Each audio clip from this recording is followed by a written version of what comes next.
Praise the Lord. இன்றைய பலப்படுத்தும் வார்த்தை சங்கீதம் 147வது அதிகாரம் 6வது வசனம். சாம் சாப்டர் 147 verse 6. கர்த்தர் சாந்த குணமுள்ளவர்களை உயர்த்துகிறார். The Lord lifts up the humble. ஹல்லேலூயா. வேத வசனம் சொல்கிறது, சாந்த குணமுள்ளவர்களை கர்த்தர் உயர்த்துகிறாராம். அவங்க வாழ்க்கையில ஒவ்வொரு காரியங்களையும் அவங்க நேர்த்தியாக அதை செய்கிறதுனால யாரையும் காயப்படுத்தாதபடி பொறுமையாக ஒவ்வொரு காரியங்களையும் ஞானமாக செய்கிறாங்க.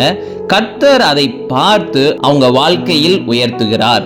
நிறைய பேரை பார்த்தீங்கன்னா, யாராவது ஒருத்தங்க அவங்களுக்கு எதிராக பேசிட்டாங்க, ஏதாவது பண்ணிட்டாங்க அப்படின்னா பழி வாங்குவாங்க, அப்படிதானே?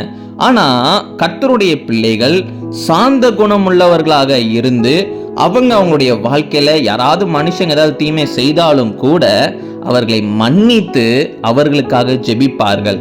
கர்த்தர் அவர்களுடைய குணங்களை பார்த்து அவர்களை உயர்த்துகிறார்.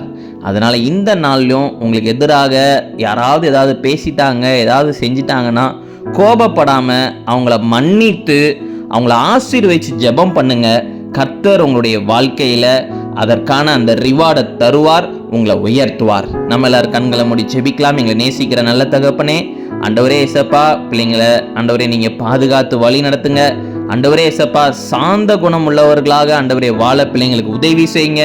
நீங்க மகிமைப்படுங்க, பலப்படுத்துங்க. இயேசுவின் மூலம் ஜெபிக்கிறோம் எங்கள் ஜீவன் உள்ள பிதாவே. ஆமேன், ஆமேன், ஆமேன். யாரையும் பழி வாங்காதீங்க, எல்லாரையும் மன்னிங்க. கர்த்தர் உங்களை உயர்த்தி உங்களை சந்தோஷமாக வாழ வைப்பார். God bless you. Have a blessed day.